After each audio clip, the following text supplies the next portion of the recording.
I don't know that he was always a Russian asset. I think he's certainly a Russian asset now. I mean, I think he's owned by the Russians completely now.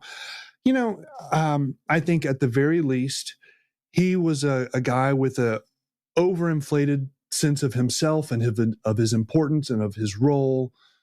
I think during the Cold War, this is the kind of guy who would end up dead in a ditch somewhere. I think he exposed all kinds of issues. I think he caused a massive disruption between the government and the American industry that we're only now beginning to kind of reconcile and get over. I think that itself has been a massive delay in getting us in the posture that I'm constantly advocating for, where this kind of voluntary cooperation between government and industry on these issues. Edward Snowden, I think, holds a huge portion of the blame in terms of why we're not where we need to be. I have no sympathy for the man. If we could get a hold of him, I'd like to watch him rot. I think what he did was evil and wrong and unpatriotic. And, I hope that we have long institutional memory and that over the course of time, he ends up back in our hands one day. I'm glad that you have a nuanced position on this. Where do you, just out of curiosity, because like Julian Assange might actually get extradited. Was he always a Russian asset? So I don't know, but I would say that whole website, WikiLeaks, it's the kind of thing that a foreign intelligence service would make sure was always up, always had the resources that it needed, and you were always feeding little tidbits to kind of keep it real. Mm-hmm. Whether Julian Assange knew that or not, whether he was willingly ignorant of it all, whether he was all in, who knows? I mean, it's weird because on the kind of alt-right side of the U.S. political spectrum, there's this weird affection for him.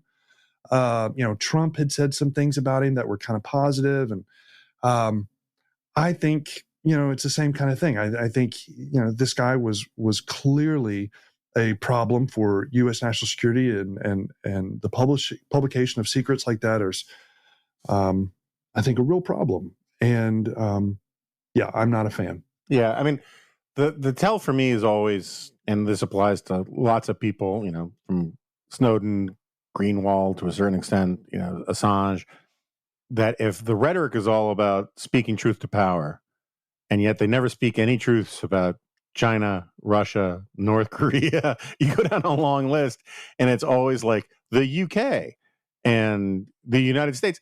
It doesn't mean they're not ideologically blinkered rather than like villainous spies, right? I mean, they could just be wrong.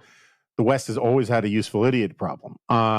But, at some point, the distinction loses a difference if you're only ever... I'll give you an example that I bring up often. Gandhi, who I don't think was a spy for anybody. It wasn't anybody's asset per se. But his whole nonviolence thing, he only used that against Western countries. So like he told the UK that they should surrender to the Nazis. He said, give up your beautiful island, give up your homes, blah, blah, blah, blah, blah, but don't give in to violence, whatever. He never said to Hitler, hey, cut out the violence, right? He said to the Jews of Europe that what they should probably just do is commit mass suicide, which to me is not a great public policy proposal. And so at some point, the double standard is actually evidence of a single unconfessed standard. And so it was obvious to me that WikiLeaks was anti-US, not anti-abuse of power. And you can do that for all, Noam Chomsky crowd, all around, and some for ideological reasons, some because they're bought and paid for, some because it's a murky thing where they're a little bought and paid for, but they still aren't so bought and paid for that they don't think they have integrity. And that happens, I think, a lot in the sort of espionage kind of national security world, where you pay people enough to keep the light bill on so that they can, but not so much that they feel like they're corrupt.